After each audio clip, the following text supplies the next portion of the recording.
There are things that are part of our culture now that instill jealousy, that introduce jealousy into the family. Birthdays. Birthdays. I'm not talking about a fatwa, you know, I'm not qualified.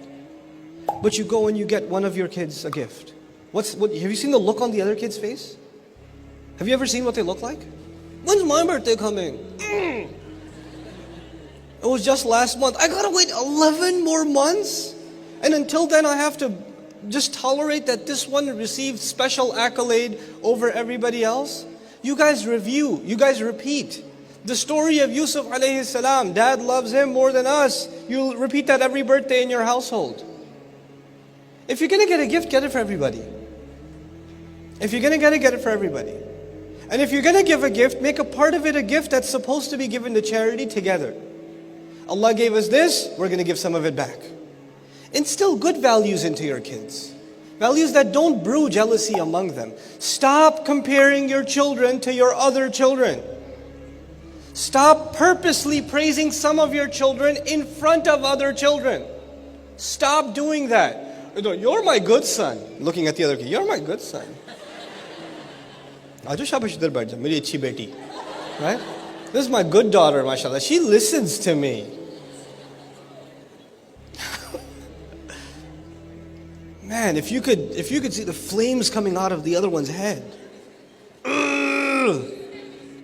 I don't know why all these like psychological forms of psychological torture became standard in Muslim households as parenting techniques. But that's all they are, is psychological torture. You're just finding a way to like stick it to your kids. Come on. Your kids should feel the most comfortable with you, the most relaxed with you. The jealousy should be removed. They should be protective of one another. There was a formula in our household.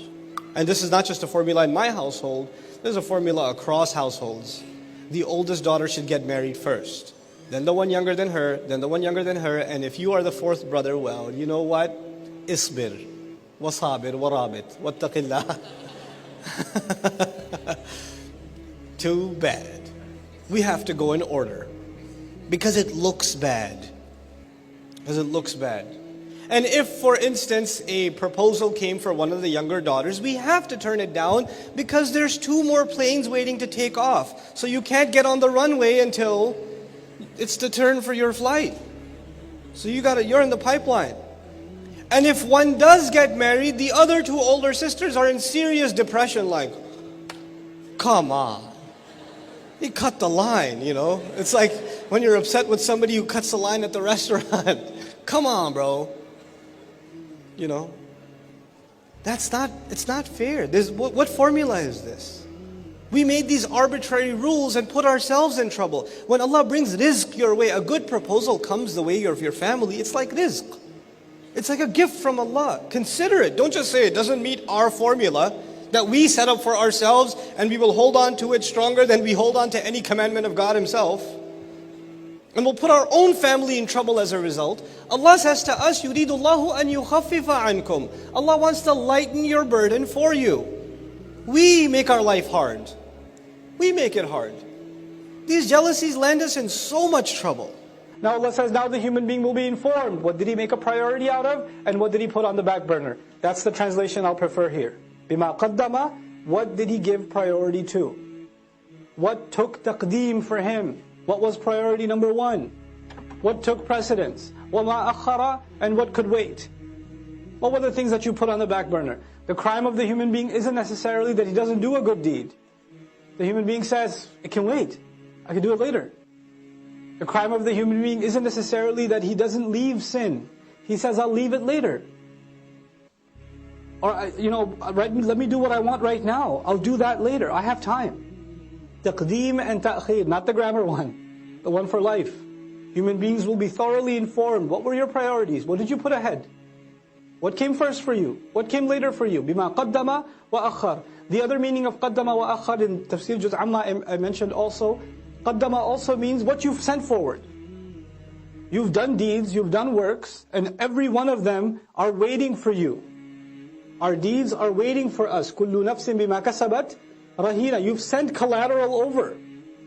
You've sent deeds over for processing. And you're going to meet those deeds on Judgment Day. I don't meet my deeds now, I just do them now. I will meet them then. وَوَجَدُوا مَا عَمِلُوا حَاضِرًا. And you're standing face to face in front of their salats. If your salat was lousy, you'll be standing in front of a lousy salat, staring right at you. That's what it's going to be. If you were lying, cheating, backbiting, angry, arrogant, condescending, whatever you were, he's looking right at you in the face. And then you're going to say, Mali hadal kitab. That's the reality of it. Bima qaddama wa akhar. What did he make a priority out of? What did he put on the back burner? This is one of those life-transforming ayat. The human being will be thoroughly informed. This was your priority. This is what you spent time on. This is what you did with your free time. This is what you thought can wait. You had all these dreams. I want to memorize the Quran. What did you do for it? How many seasons of how many TV shows did you watch instead? That was a priority for you. You wanted to memorize. Oh, but it can wait though. Inshallah, one day when my heart is purified, then I shall start.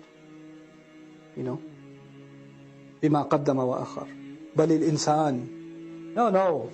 Yes, on that day the human being will be given thorough news, but it's not like the human being's blind now. Rather, the case is that the human being, عَلَى نَفْسِهِ, against his own self, basira, is fully insightful. There is one person that knows so much about you, and nobody else knows about you.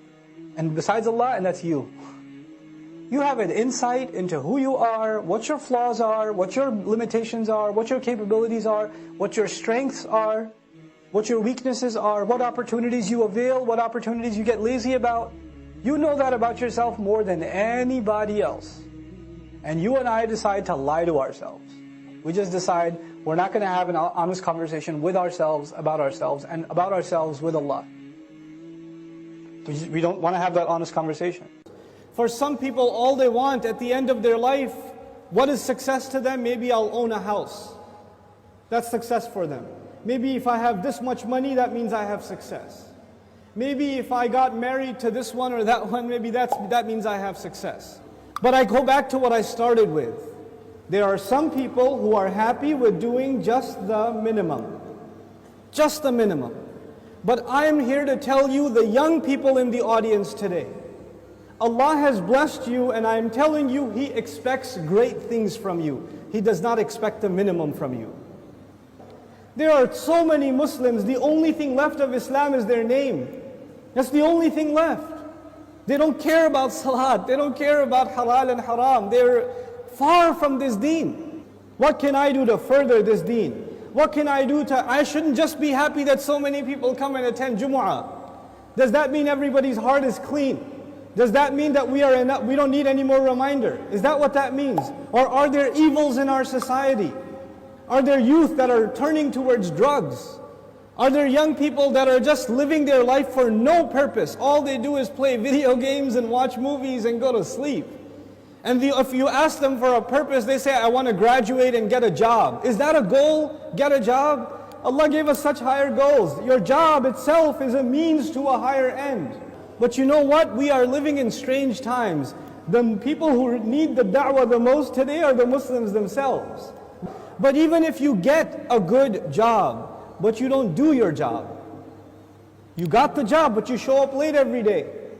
You got the job, but you don't finish any projects. You're sitting there at the desk wasting your time. You're going to lose that job. Somebody else will come and do it for you. You will not keep that job even if you qualified. Qualifications are not enough.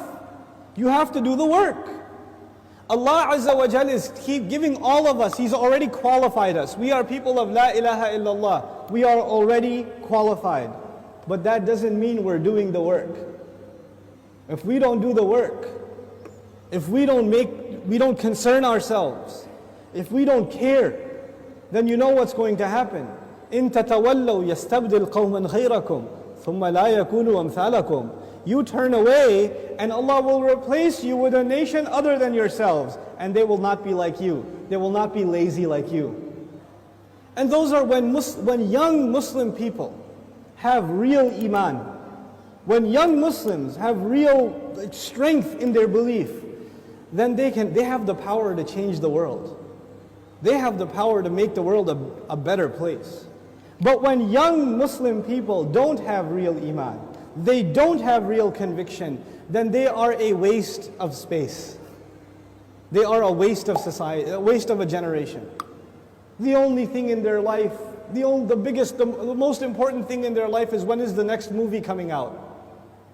The most important thing is when is the next iPhone coming out. The next most important thing is, man, I wish I had that car. That's it. Your life doesn't go any further than that. My teacher used to say that Islam is similar to climbing a mountain. You know, when you're climbing a mountain, you throw a hook and you climb. If you throw a hook not very high, then you will only reach that much. You can't reach any further. If your goal is money, if your goal is a six-pack, if your goal is a car, if your goal is a promotion, if your goal is entertainment, if your goal is girls, whatever your goal is, then you're only going to get that, you won't get anything else. But if your goal is something higher, to serve something more than yourself, you don't live a selfish life. You want to live for the sake of Allah and for the benefit of others. That's how you want to live. Then you will benefit yourself definitely, but you will be honored in the eyes of Allah because you set your goal much higher.